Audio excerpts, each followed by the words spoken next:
This is a Sandy Boy Productions podcast.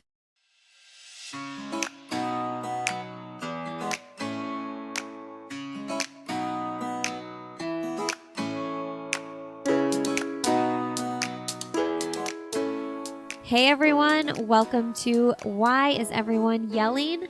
With Lindsay Hine. I am your host, Lindsay, and I'm so grateful you're here today. This is a podcast for parents or anybody helping raise kids, and my hope is that you leave each week feeling encouraged. This week, I'm talking with my friend, Lisa Graft. This is the first in-person interview we've done for this show. Lisa is a writer, a speaker, a podcast host, and she has a big passion for helping women show up without apology and rediscovering their true identities. Okay, Lisa started a really awesome community online a few years ago called I Am Mother of the Year, which equips and encourages moms through her weekly podcast, blog, and the community. Their Facebook group has over 4,000 members in it. You can check that out. And in this conversation, Lisa and I talk about some of our personal everyday struggles as parents, unmet expectations as mothers, not comparing ourselves to the supermoms out there, and finding our identities outside of being parents, and so much more. If you are loving this podcast, if you've loved any of these episodes, please consider leaving us a rating and review on iTunes or wherever you listen, and make sure you share it with your friends, any of your friends who are parents who you think might benefit from these conversations. All right, friends, enjoy my conversation with Lisa Graft. All right. We're doing an in-person interview today for Why is Everyone Yelling? Today I have my friend Lisa Graft on the show. Welcome to the show, Lisa. Thank you. We have to tell everybody how we met because I think it's a fun story. Yes. My husband, best friends with you growing up. Growing up, all through high school. Yeah. Lisa's husband, Ryan, and I were best friends. And so I remember when the first time I met you and we went to dinner. I think you guys came to our house one time. Yeah. And I just really liked you. And I was so happy for her. And I remember thinking, she's just so pretty. Oh my gosh. Well, same. And yeah, so we don't live super close, but we live sort of close. And we've been following along with what one another are doing in our careers and motherhood and things like that. So it's fun to finally come together and record. Yes, it is. And I remember the last time I saw you was right outside your house. You handed me, I think, a little cup of beer. At the Indian Monumental Half Marathon. And so I will always remember that. We're like, let's take a picture. And I'm like, yes. And I was so frozen. I was like, I don't even know if I'm smiling or if I'm just like, my face is stuck like this, but it was good. That is funny. I totally forgot about that. Sadly, it was not 2020 because everything was canceled, but that's crazy. That was so long ago. It was 2019. Yeah. Oh my gosh. That is crazy.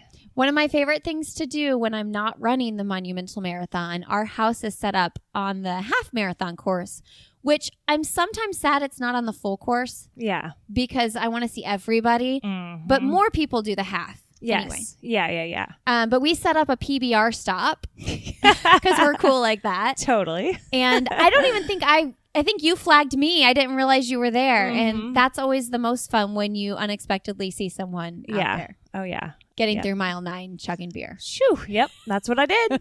Nailed it. So, Lisa, I wanted to bring you on the show because you have done so much for the community with your business adventure. I don't know what you want to call it. Mother of the Year. But share with us like a little bit about your history with work and your passion for Mother of the Year and wanting to get into this entrepreneurship lifestyle. Yeah, I've always been a storyteller.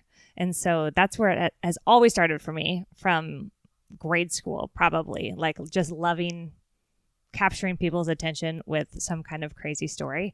And then that really led into theater, which led into my career in radio. And so I'd been in radio for 12 years and really found that that was a great place to talk to women. And in that journey, myself, then I became a mother. And I realized, oh my gosh, like motherhood is not what I expected it to be.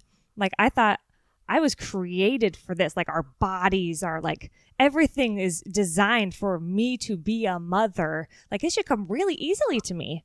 And it didn't. And it just, it was a letdown. It was a letdown, you know? And so then you can't say that because now you're a mother of a new baby and you're supposed to just love this baby more than anything. And I'm like, you are a stranger living in my house, demanding everything from me. And I don't even know you. Like, I don't even know you. I love you because I made you and I birthed you and blah, blah, blah. But I go to sleep, you know, I don't know what you want from me, you know? And so it just kind of set up this, I don't know, trajectory of, I don't know, dissatisfaction, maybe. It was unmet expectations. And I think I expected a lot from myself that when I didn't produce, really started weighing down on like my worthiness to even have a child. Like, what was I thinking? Like, you know, who thought this was a good idea? Because I was doing fine, but not like I thought I should be doing. And then on the other side of the coin, I was like looking at all of my friends who had already had kids, and I was watching them just be like, at least from the outside, from my perspective, super moms. And I'm like, oh yeah, see, now that's a real mother. Now she's a real mom because she does X, Y, Z. She's a real mom because she stays home with her kids. I'm a working mom. My kids have gone to daycare from 5 months old, full time, both of them. So I've got now Josie's 6, Calvin's 3.5. And I'm like, oh yeah, you've never known what it's like to stay at home full time until, you know, the great shutdown of 2020. Yeah. Which then it's like all hell broke loose because we're like, what the a four transition. of us. Yes, the 4 of us are sitting around looking at each other like, what? Well, we've never done this before. Yeah. So it was all of this big process of just wrestling with who am I going to show up as in life in general, but then also in my motherhood. And so one of the things that I saw right away was all of these super moms, although I was like, yes, that's good. I also watched them lose their identity. And so that just seems so obvious to me. And I'm like, oh my gosh, do they really want that? And the more I now am immersed in this motherhood journey, it's so easy to do that you forget, like you don't even know a lot of times that it's happening to you until it's too late and you look around and you're like, oh my gosh, I don't even know who I am. Like, I don't know my husband. I don't know my partner. I don't remember the last time I had a girls' night or saw my best friend or whatever, you know, COVID aside. But yeah, I have so many thoughts on all of that. First, when COVID started and we were home all the time and my husband was home all the time, I was like, see how hard this has been? Because I have lived the be home with all kids life, and I've lived the childcare life too. Now I'm living it. Yeah. And I felt so much like almost relief that I was just relieved that he was here with me and he could see. Even now, like he's working from home all the time. I'm like, do you see the like ease I have now because I'm not waiting for you to get home from work and you're not leaving at 7:30 and I'm getting everybody out the door on my own. So it always feels funny to me because there was a lot of relief in like having him here. Yes. Whereas I feel like everybody, a lot of people have felt crazy because they're like, here, we're all here together now. What? Yes. You know? Well, yeah. And it's part relief. And then it's also part, see, I told you so. Exactly. So it's part like there's I'm a still sweet playing that relief. card and he's probably rolling his eyes. I know. Like, yes, I understand. This is hard. Yes, I see it. I see it. But my first question I thought of as you began sharing your story a little bit was when you said you brought your baby home and you felt like, who are you? And like, I'm supposed to take care of you, because I feel like the second you have a baby, you have this vision that all these other mothers have their baby and they feel like instantly connected to their baby. Like, I know you because you've been inside me for 9 months if you gave birth to your child biologically. And that does not feel the case for a lot of people. And I think that that's where a lot of like postpartum depression and anxiety just hits you out of nowhere. Yeah. Well, and that was one of my like biggest unmet expectations. And I really feel like that helped not helped. It hurt me. But it started me in my motherhood journey at a deficit because I was in the hospital bed, and I remember this moment, and it's so painful to talk about because it sounds so shameful, but like, you know, you push and whatever, and they throw this baby on your chest, and everything inside of you knows that you're supposed to lock eyes with this child and just have this moment. And I did not have the moment. And I thought, I'm either going to pretend to have the moment because everyone's watching you. It's like you're at a wedding and everybody's watching the groom. He has to, like, you have to see him see the bride. And I looked down and I was like, am I going to fake it? Or am I just going to be like, okay, you can clean her off now, you know? And I faked it. I was like, oh yeah. And I think I wiped a fake tear. Like I just milked it all because I'm like, this is what I'm supposed to do. And inside automatically I was like, oh, you're not a real mom. Like I just pushed a tiny human out of the size of a nostril. Okay. I have done the warrior woman mother thing, but no, I'm not a real mom because real moms look at their kids like that, you know, and I couldn't do that. Yeah. And then you get home and you picture like people just lovingly like rocking their child before bed and in the middle of the night and just embracing the moment, and you're so tired. And I don't know about you, but I was so terrified. I was terrified of SIDS, especially the first time. With each baby, my anxiety with that got so much less, but I literally was just scared from the moment I woke up in the morning until I was able to fall asleep, which I had a really hard time doing. I mean, that was like one of my biggest struggles with all of my babies, is this fixation on sleep and knowing that I probably wasn't going to sleep and having anxiety about sleeping and then not sleeping because I was anxious. Oh my gosh. Yes. Right? Oh, it's the worst. It's the worst. I remember sitting at the dinner table, like very postpartum, and crying every night. Just so scared of the dark. Yeah, scared of what the night was going to bring. Yes. Oh, it was so overwhelming. And I wouldn't even say that I got postpartum at that time with Josie, with my first. My postpartum with her didn't come until she was like almost a year old. And what's the age gap between your kids? They're 3 years. Okay. Yeah. So she's 6. She's 6 and he's almost 4. He's almost 4. Okay. Yeah. Yeah. So yeah, my postpartum with her didn't come until I realized she wasn't going away, and this is your life now. And so what are you going to do about it kind of thing? And so that was a real, like, come to Jesus for me. Like, okay, are you going to become obsessed with your child? Are you going to become like, now that she's not leaving, what does that actually look like? And in the middle of that, I had a job change, and it was really stressful and sad. And, you know, I was grieving this like loss of relationships and this career in radio, and it was a lot going on at the same time. And I remember my sister was like, what's going on with you? You're depressed. You need to do something. And I'm like, I'm not depressed. I'm like, oh, wait, yes, I am. Yes, I am. I'm depressed. And that day I signed up for a half marathon. And I thought, okay, this is what I'm going to do, because I needed something outside of the house, outside of motherhood, outside of baby and work and everything, to be mine, to create space, and then to create the rhythm of, I have 4 days of alone time every week if I take it.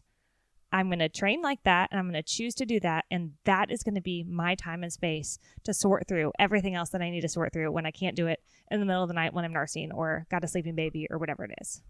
Yeah.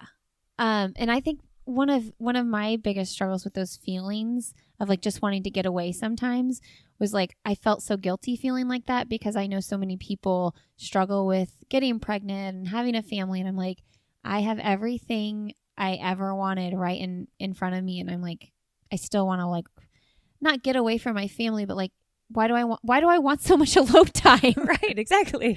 Well, and it's just a rough reality. Like you go from just the two of you to, it's never the two of you. Like, it's not like you can leave the house and leave a dog home. Like, they come with you. I know. I always say that even though it has gotten infinitely more complicated with each kid, like with the fighting and like just having emotions to deal with at different ages, you know, like now my emotions are spanning from a 2-year-old emotion to an 8-year-old emotions and the two in the middle. But the going from 0 to 1 was for sure the hardest emotionally, physically, just because all of a sudden it's like, okay, this is my life now. Yeah, totally. And now I look back and I think, oh my gosh, it's so uncomplicated with one baby. Oh, but it's not when you No. have one baby. Right, exactly. Yeah, you don't know what you don't know. And thank God, because then you'd never have more than one. But I also, nobody talks about this, so I want to make sure that we get to have this conversation too. I had pre-partum depression. Okay, like while you were pregnant? While I was pregnant with Calvin. Because I remembered how rough it was, the newborn stage. I hate the newborn stage. Yeah. Like, I cannot stand it. And so... Which is funny because so many women, they're like, that's what I love the most because they don't do anything and you just hold them all day. Oh my gosh. No, I hate it. And I feel like every stage is better than the next stage. I'm not... it is so fun when they get big. I'm not a griever of the past stages. I'm like, that was cool. We learned a lot or whatever. I need to get that, and I need to get you to give me some of that. Okay, I can do that. And I'm like, just here, this is the next phase is so fun. And then the next phase, I'm like, oh yeah, that was good. Or that was terrible. Let's go this way, you know? But with, when I was pregnant with Calvin, I really started like just being terrified of like doing it again. I'm doing it again. And there's nothing you can do about it. Like, I am going to have this baby, you know, and it is going to be what it's going to be like, you know, which it was. Every newborn experience, I think, is pretty similar. Yeah. Unless you have colic or you have one of those insane babies that just happens to. Oh, just the coo and Most smile of us are somewhere in the middle of that. Right. Exactly. And that's where both of my kids landed. But it's like, it was just so hard because you're showing you're adorable pregnant. And so everybody's walking up to you like, ah! And you're like, again, you have a choice. Yeah. Are you going to fake it? Or are you going to say, yeah, I'm really looking forward to when he turns 1. Yeah. And they're like, you know, but like, I remember saying, this is funny. I was working at an event with the Indianapolis Colts mascot, Blue. Okay. And Blue, the person, underneath the costume was like, you know, super pregnant and whatever. And he's like, oh, are you so excited? And I'm like, you know, not really. I am kind of I hate the newborn stage and I just feel like I just need to say it. And so congratulations, you're the first person. Apparently I felt like he was a safe person because like, I've not really talked to him again, you know, but he's like, oh, thank God, I hate the newborn stage too. So and wait, nobody Blue was talks a female? about that. No, Blue's a dude. Oh, okay. He's a man. Okay. Yeah. But he's been a through father. the newborn stage. Yes. Okay. I was thinking Blue is pregnant underneath the costume. Okay. Got it. Yes. Well, we did take a belly picture. But that was the first person I said that out loud to. And I was like, oh, this is so freeing. Yeah. What if I just kept saying it? What if I just said how I'm actually feeling? Because if I'm feeling it, thousands of women must be feeling it. And so like, really, that's how the whole Mother of the Year movement started and the group started building and all of that was, I need to say the things that nobody's going to say. Like, if I can't find a safe space to say this, I need to create the safe space. And so that's where that started. Yeah. What is Mother of the Year? So Mother of the Year is I call it a movement because I really wanted it to be a cultural shift of moms who feel celebrated, know how to celebrate themselves, like celebrate the small victories and the big ones. But it's just a no judgment like thing. There's so much more that connects us than whether or not we breastfeed or bottle feed. And, you know, like we're so divisive and judgy as moms that that just drove me crazy. And I'm like, no, I am bound and determined to create a space that we can just say what it is and be celebrated and encouraged for that. So there's a private Facebook group that's got now more than 4,500 women around the world in it. And then I write every week. There's a podcast that you can binge the whole season on right now. We started it last year in 2020. And so it's just all meant to speak truth and encourage self-care and really the maintenance of your identity. Like you're more than just your motherhood. Like motherhood is this beautiful layer of you that can feed into so many other pieces of who you are, but it is not your core identity. And so that's really the goal of kind of an awakening for moms too, to like, here's a safe space and now let's work on this. You know, can we work on this together? Yeah. You know, I have friends in my life who I really look up to. I always tell them, I'm like, you're my mom role model. But I look at them sometimes and I mean this in the very best way, and think they were made to be moms.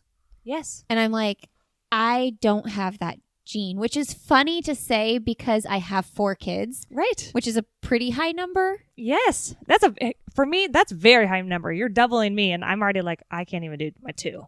So you are rocking it. Well, it's just like I naturally, when I look at myself and who I am, and what I'm interested in, I would just never place myself as the person that would have 4 children.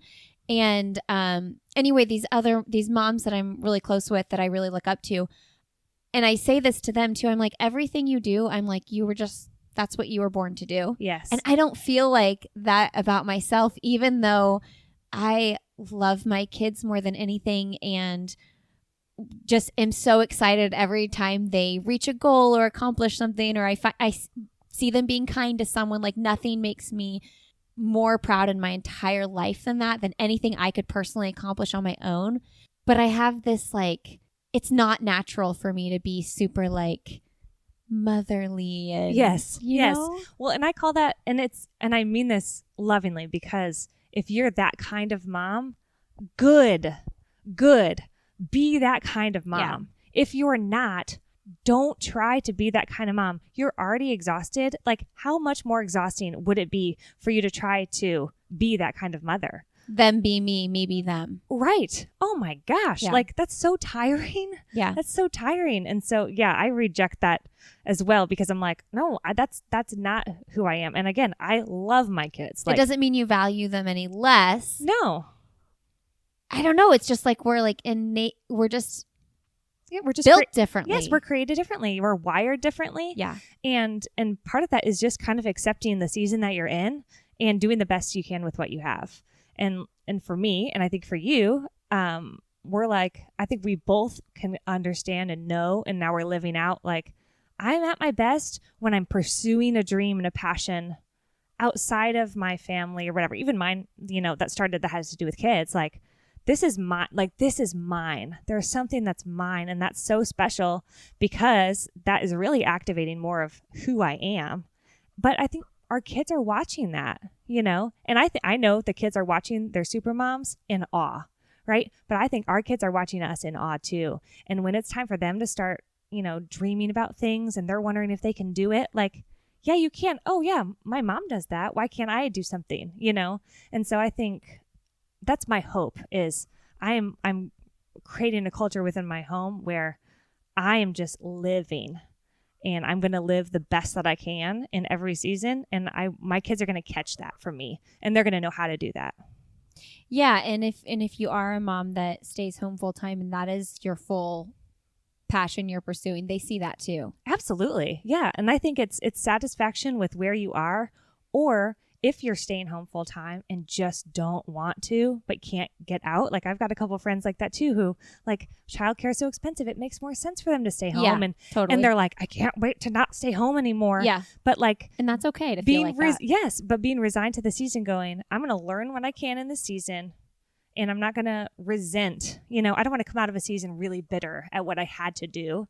But just accepting it. And the same with the working moms. Some women work and they really just want to stay home with their babies. But like, there's a season for all of these things. And if we can just free ourselves and go, this is either I'm living my best or I am plowing through minute by minute, like, there's something for us in each season that we are learning now to take to the next season when we're ready for it.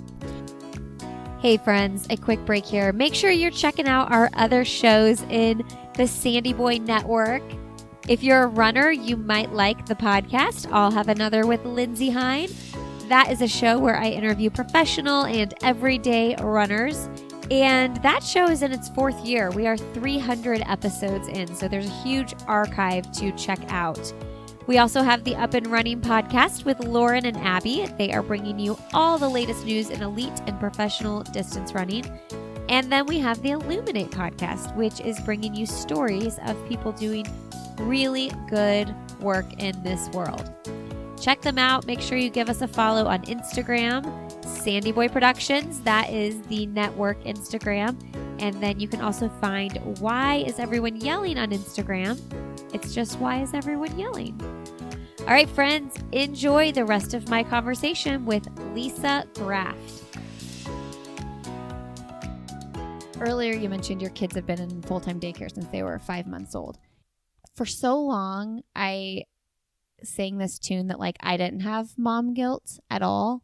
And I think it's because I was literally trying to, this sounds silly, but like I was trying to do it all. Like I was trying to start this podcast, not this one, my other podcast, and like run this business, but I still had this badge of like, but I'm a stay-at-home mom. Like Yeah. I'm running a business and I'm home with my kids. And it was almost like, I don't think I realized it at the time, but I held it as this like badge of honor. Like I'm doing this like hard work, rolling up my sleeves. Like my kids are making messes all day. They're here. I'm recording podcasts when they're napping. And then I slowly started getting more childcare and realizing like you actually don't have to do that. Right. You know, like you don't have to be with your kids as much as you are and try to start this business. And I tried to act like I didn't have mom guilt, but I think below the surface there, like everything that it was, like I actually did feel guilty sending my kids off all day. And part of that I think is ingrained in me from growing up, like things that my mom said and seeing my mom mostly be a stay-at-home mom. And so, now everybody's, as long as things aren't closed down because of COVID, everybody's gone all day. And at the end of the day, I'm still like, okay, this is great. How was your day? You're home now. But when it's time for bed, I still want them in bed just as desperately as I did when I was home with them all day. Yes. Well, yeah. What's going on? I know, exactly. And I feel the exact same way. Like every weekend, I'm like, what are we going to do with all of these hours? Yeah. And I will say that COVID did help with that because I honestly thought I could never do this, but I could do it. I did do it. Yes. I wasn't loving it, but Yeah. we figured it out, Yeah. right? Like we did some yelling if we want to talk about the yelling. Why is everyone yelling? I don't know, but I'm going to raise my voice too. Like that's what we did, but we loved each other through it. We figured it out, And so, yes, I have felt that way so many times on the weekends going, what are we going to do with all these hours? And then every day on the way to pick up the kids, I'm like, did I save enough energy for this? Yeah. Did I ration out my love and my whatever we have to do? And is it bath night? And oh my gosh, did I plan dinner? Is Ryan making dinner? Is what all of it still feels heavy. And I'm like, what are we going to do for these 2 hours or 2.5 or 3 or whatever it is till they get to bed? And I still want them to get to bed. And in my mind, I say, excuse me, because I want me time. So it is a selfishness thing. Like, no, I want me time because during the day I feel like, no, I'm working. Yeah. That's not I'm me not time. watching The Bachelor. Exactly. Yeah. I'm like, if I spent the day, like, I don't know. Yeah. Watching The Bachelor, catching up, like wine, Netflix, whatever, little day drinking. Sure. Then I'm like, okay, I get it. But I'm like, no, I'm working all day. That's not me time just because I'm alone. Yeah. Doesn't really qualify as me time. And so I still, want to just exercise all my selfishness and go, I need an hour. I feel like I'm like the most selfish mom. Right. You do. You feel so selfish. And part of it is like it's a good like conviction type thing. Yeah. Like, yeah, I got to work on that. But then the other part is like, I try to trick myself and go, it's for their own good. They need a lot of sleep. Okay. That's why I'm so desperate for them to get in bed because I don't want them to be crabby in the morning. And guess why I don't want them to be crabby in the morning? Because I'm going to have to deal with them. Yeah. It's still selfish. Selfish no matter what. It is. And I'm like, well, yep, I'm just one of those selfish mothers, but guess what? I think we all are. I know that's why when like the self-care thing gets brought up, I'm like, I don't think I really need help in that department. I think I do a pretty good job taking care of myself. Yes. Oh my gosh, totally. Yeah.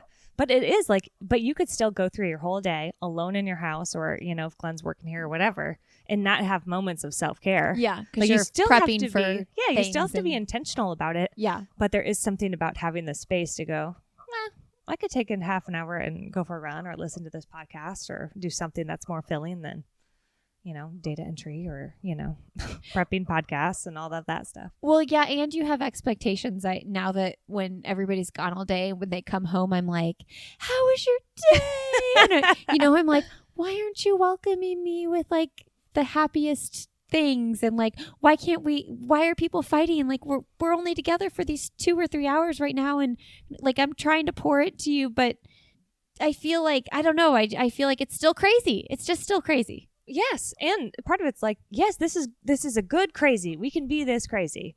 But then the other part of it is like, this is so exhausting. You should be so tired from learning all the things that you learn all day. Why aren't you more tired just to be like, I'd just really love to cuddle on the couch and read some books, Mom. I'm like, oh yeah, that'd be great. But instead it's like running around. And then finally we're like, watch this show and be quiet. It's totally true. I know. I tell Glenn, my husband, all the time, I'm like, I just have this vision of like laying on the bed together and everybody listening and reading a book. And it's just like, surely, I know that happens for some people. Surely it does. But people are jumping off the bed and jumping on top of each other. And like, I'm like, this is not the peaceful bedtime process that I have envisioned for myself. Oh, no. Bedtime literally could be the death of me. It's so hard. I'm like, can I... Like, how selfish is this? I'm going to be gone all day. I'm going to pay for your childcare. And then I want to pay someone else to come in and just put you to bed. Because I just can't with the shenanigans. I know. It is, oh my gosh. And Cal, who's 3 now, he just got a big boy bed. And now he's learning the shenanigans. Yeah. And I'm like, But then his face is so cute and sweet. And I just want to squish him. But I'm like, go to bed. I know. So, yes, bedtime. I don't know that bedtime's easy for anybody. I know. I think there's some people out there. Speak up. Yes. If it's you, speak up. Well, you know what? I take that back. I do have one of my good friends. She has a son who is, 6, 7, I don't know, grade school, has always gone to bed at 6 o'clock in the evening. And does he still go to bed at 6? Yes. And what about in the summer 6? when like his friends are outside playing? Does not matter. Nope. She's 6 o'clock. He chooses it. He needs it. He's like, oh, I can tell it's getting to bedtime. Boom. And he's in bed at 6. Every night and sleeps for 12 hours. And I'm like, dang it. I'd move that to 7 so that he gets up at 7 and not 6. So. Same. Yeah. I think they've probably tried and maybe the time change. Who knows? But yes, there are those miraculous, wonderful events. I would love to hear about more of those. Give me some unrealistic expectations for my family. Probably. That's all it would do. I know. And the morning thing is hard because, I'm like, I need an hour to read and drink my coffee before anybody starts asking me for things. And the second I start pouring my coffee, I hear someone just barrel down the hallway. It's like they know. They know. It doesn't even matter. Because I started setting my alarm because I need the same thing. I don't even need an hour, but I'm like, I need a half hour. I need the coffee. I need to be in the dark, and I need to be cozy. I want like 2 hours. I'm telling you, I want don't all the hours. But I started like setting my alarm. It was 6 because they used to sleep till 7. Now they're getting up a little earlier. So then it was like, okay, now I'm like a 5:30 alarm just so I can have a little time. And they still hear me somehow, or some sixth sense that they have are like, I'm going to go bug Mom on the couch. See, my problem is somebody's usually in my bed by 6 a.m. and then someone's probably downstairs already up watching TV. And so I'm like, I have nowhere to go. Yes. I have literally will just sit in my closet sometimes. I was going to say, I'll need light a coffee candle. Closet. Yep. I'll light a candle, get a blanket, and Glenn will walk in. He's like, he'll be out for a run. He'll come back and he's like, you're really ridiculous in there with your candle, by the way. Yeah, well, you know what? You could also get in the bathtub and you're like, nope, Mama's naked. Nope. I'm like, right now I'm actually redecorating his office. This is where Glenn spends all of his time now that he works from home, literally so that I can have my room is totally getting redecorated for my 1 hour in the morning. That's it. And he's getting all the benefits because he spends 40 plus hours a week in there. Sure. But it's for my hour. That's good. As long as you know that. I know. Good. And he knows it. He's like, why is this all pink? Just let this happen. But the last thing I think that we wanted to talk about was like the like not losing your identity. We kind of covered it a little bit in motherhood, but I think about this all the time because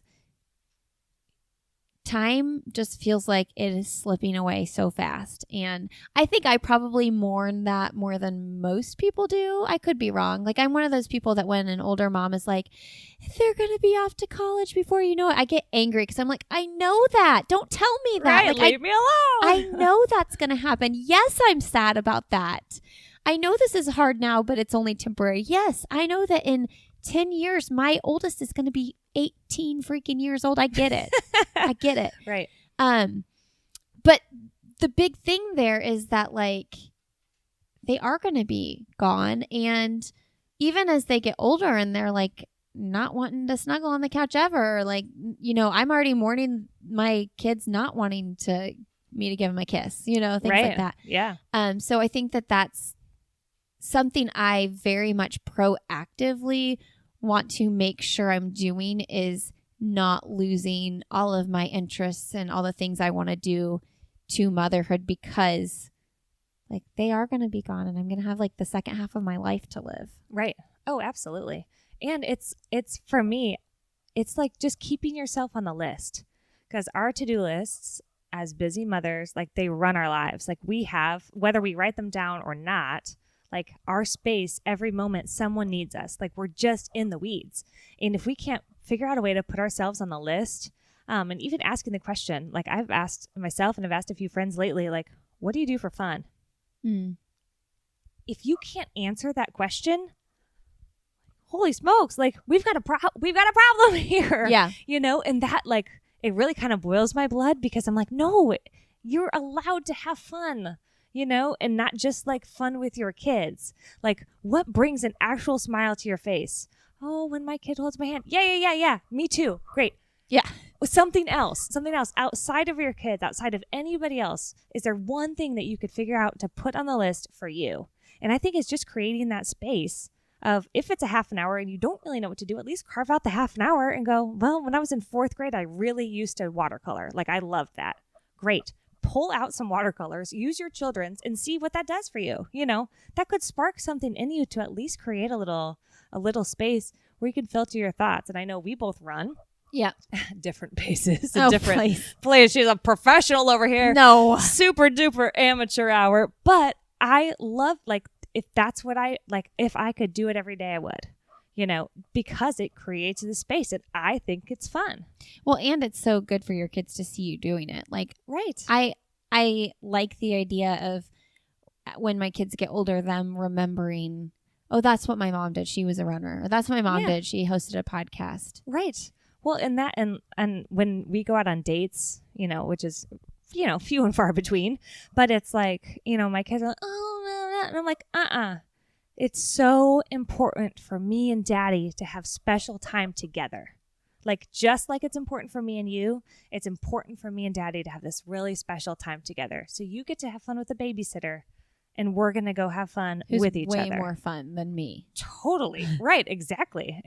So, but it's just all of it. It's just putting that all on the list, because that's how you really start to figure out, you know, if you've started to lose yourself or feel totally lost, like that's a good first step, is just to see if you can list 5 things that you could do for fun. Well, and I also think, I don't know why I started thinking about this as you were talking about like finding the time, because I think people might say like, what time, you know? Yeah. But I think a lot of moms, and I notice this with a lot of my friends too, you just have to ask for help sometimes. Oh, yeah. And I know that not everybody has help at their disposal. Like, you know, not everybody has a grandma that lives down the street or whatever. But like, if you feel uncomfortable asking your husband or your partner, whoever it is, to like step up and do a little bit more of the heavy lifting. I know for me, like if I'm just like to my husband, if I'm like, hey, I know you don't pay attention to this kind of thing and it doesn't bother you, but can you like clean that toilet? Mm-hmm. He will. Right. You just have to speak your needs. I just have to ask, and ask and not like a condescending, like, would you just clean that toilet? Just because sometimes he just doesn't realize that it would be super helpful. Yeah. If he would do that. Or like, there's little things like, I feel like we were just talking about this the other day. I feel like I'm the only person that's like picks up toys to take upstairs. Like, like as I'm going, I will never just walk up the stairs with empty hands. Yeah. I will always think, what needs to be moved from this place to this place? Yeah. Right. So I'm like, can you just pay attention to that? Right. It's hard. It's hard to learn. But it's like, but that's so important to speak your need. But the other part of it is, I think some of us are so busy, we don't know what to ask for. Yeah. So we don't ask for help. And so it's really you gotta do the work and figure that out. You have to figure that out. And then the other thing I would say about time is I'm writing a talk right now about like stop the scroll is what it's called. You have to teach me how to write talks, by the way. Oh gosh. Yes, I will.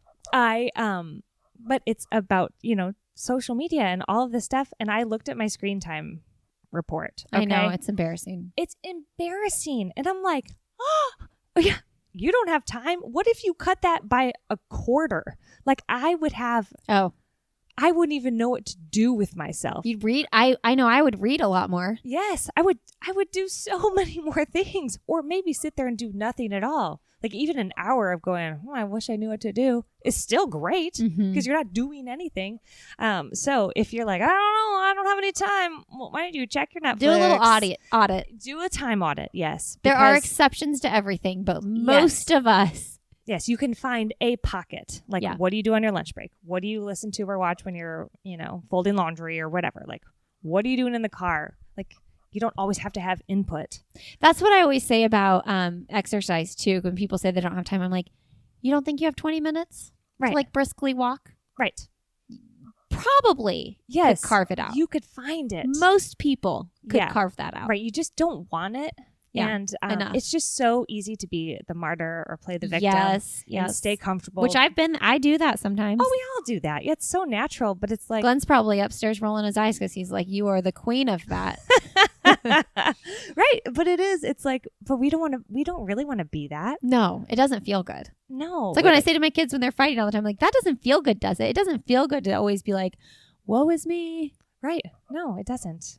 Yeah, but like it's just a proactive, we just need to be more conscious of it. Just a little bit more awareness, I think, is the first step that could go a long way in going, oh, okay, I'm going to take audit of my time. Well, that's going to help. And that's going to help you take audit of what you like to do for fun. And that's going to help you feel like, oh, what is a skill or a characteristic of myself that's unique and exciting that I haven't brought to the world in a really long time, or I've never brought to the world? Like, what if you just tapped into that a little bit? Like so much freedom, so much more joy. Yeah, asking for help will give you that. And I also think that people are like embarrassed to ask for help. Oh, and yeah. Like, you gotta swallow your pride. I remember when I had my fourth and I always just like I wanted my neighbor to assume that I needed help getting my bigger kids across the street. Like I could go get them, but it would be so helpful if like someone would just simply walk them across the street. Yeah. Who was already going to be walking across the street. Totally. Like in my head, I just wanted to assume that they would assume. But all I had to do was ask. And I had multiple people, like I'd be like, hey, can you walk him across today? Can you walk him across today? And it just made my life easier. But I could have been the martyr and been like, I don't have any help. I have to do it all. Right. But like if I just asked, most people would be like, sure, of course I'll walk your kid across the street. Yeah, right? Exactly. Yeah. Yep. And we just have to give people the chance to show up for us and like really start loving us well. When we don't speak our needs, we're really robbing them of the opportunity to be our hero sometimes. Everybody wants to be somebody else's hero. Yeah. Like if somebody, and now even if some mom, because now my two little ones are at daycare and I'm just picking up my big two from school. Nobody's at home while I'm picking them up. If some mom was like, oh my gosh, I am really struggling getting so-and-so picked up from school because the little kids are napping or whatever, do you think you could walk them home? I'd be like, yes. Yes, of course. Please. Yes. But if she didn't ask, I maybe wouldn't think to do it. Right. You'd never know because we can't read minds. Yeah. It'd be a lot easier if we could, but. So we're encouraging you all to just ask. Yeah. Just ask. All right, Lisa. Well, this has been fun. Oh, before we wrap up though, tell us what your new adventure is. Yeah, my new adventure is Lisa Graft. Lisa Graft. LisaGraft.com. That's right, LisaGraft.com. Is that the website? Yes, and I'm Lisa Graft on all the socials, and it is in part because like I'm more than just my motherhood, and the things that I want to say apply to all women, and especially women who are like me in the weeds, and just trying to figure out like, is this it? Like, is this it? Like, the older I get, the more I feel like that. I'm like, I gotta do something meaningful. Right, exactly. Which you already are. Oh, thanks. Right, you are. But like, if it doesn't feel like that, then let's fix that. Right, like, we have one life.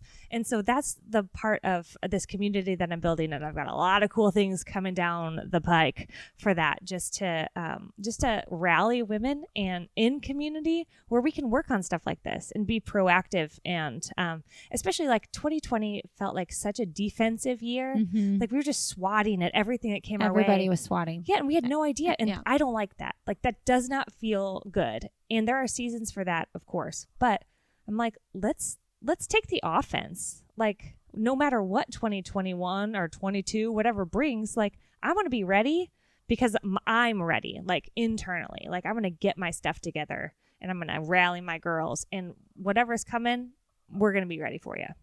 So are you going to be doing like speaking engagements? Are you going to have like a membership group? What does it look like? Yeah, so I am going to be announcing, well, I'm announcing it here. Here we are. A membership group. You heard it here first, people.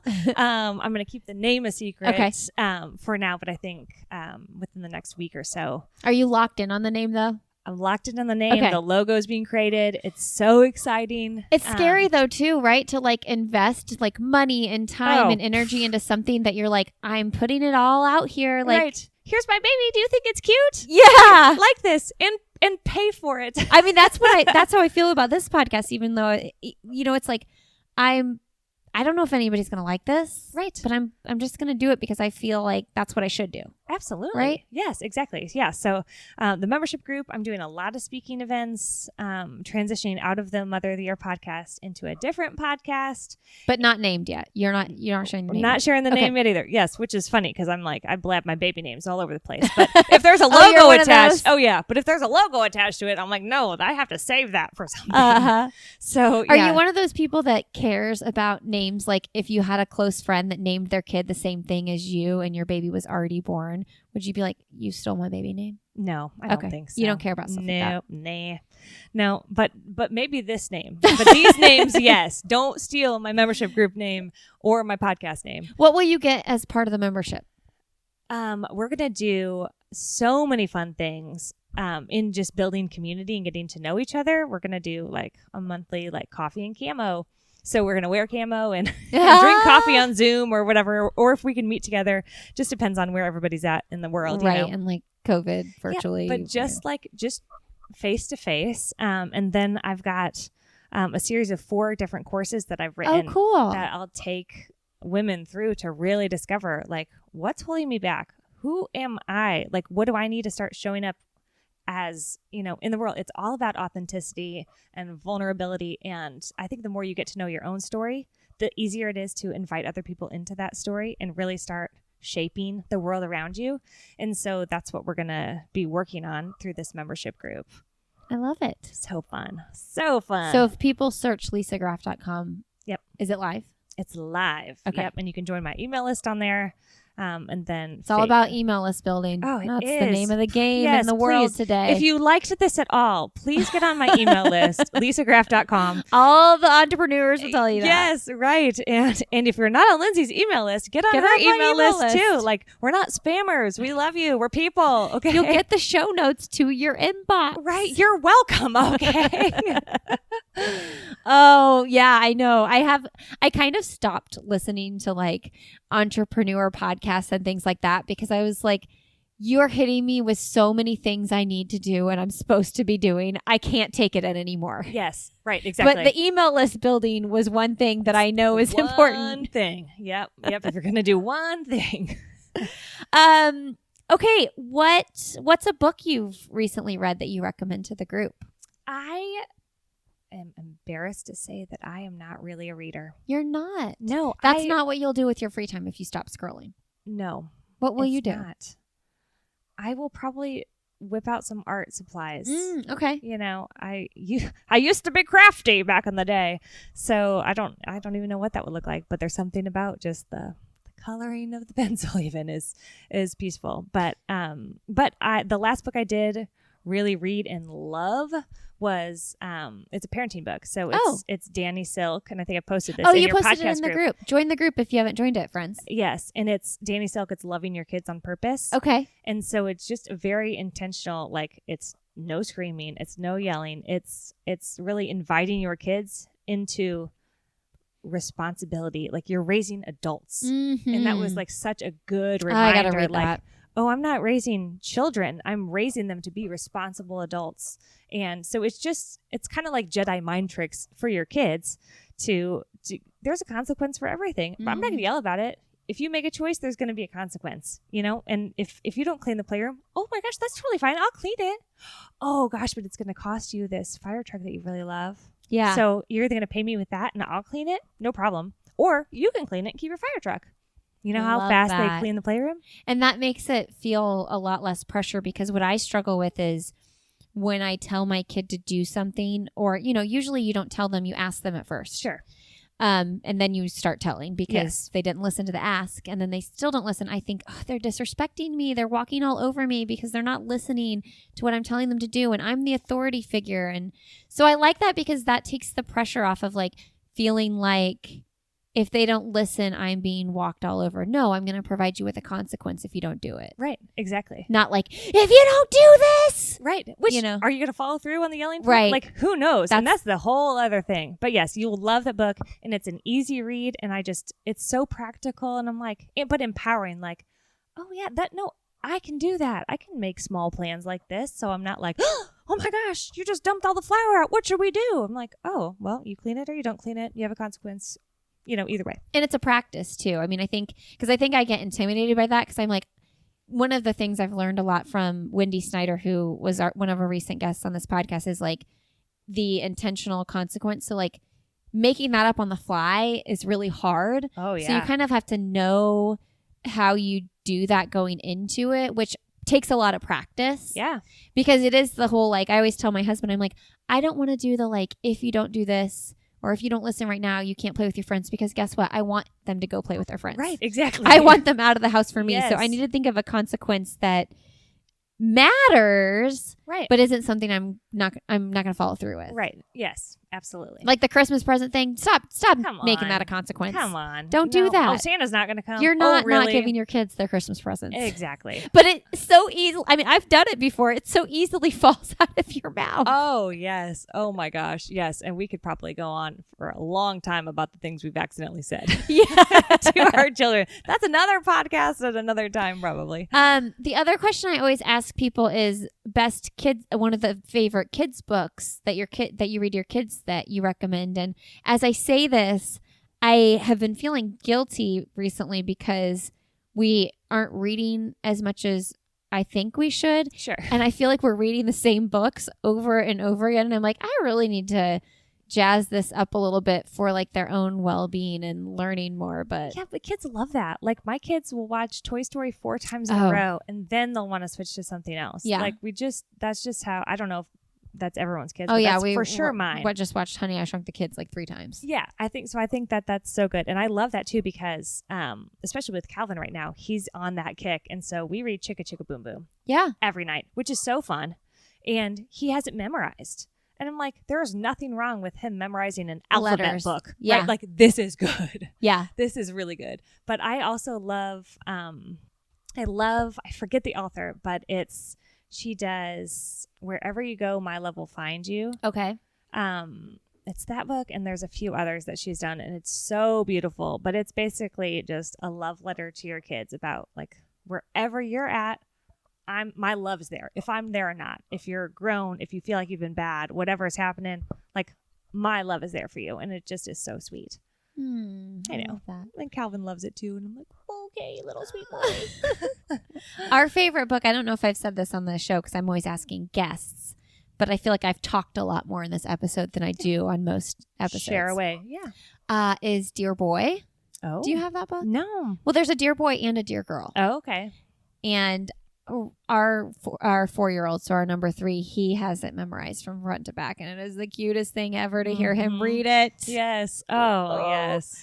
Okay, Lisa, what's a goal or like an adventure or something you want to accomplish as a family that you haven't done yet? Or this could be tomorrow, 5 years, 10 years, something that you're like, I want to do this with my family. Oh, with our family. We've got lots of plans to camp like this year. We want to do a lot of camping. Is this the year? Have you done it before? We've never done it as a family. Yeah. Ryan and I camp every year, but then with COVID last year, you couldn't get a campsite anywhere.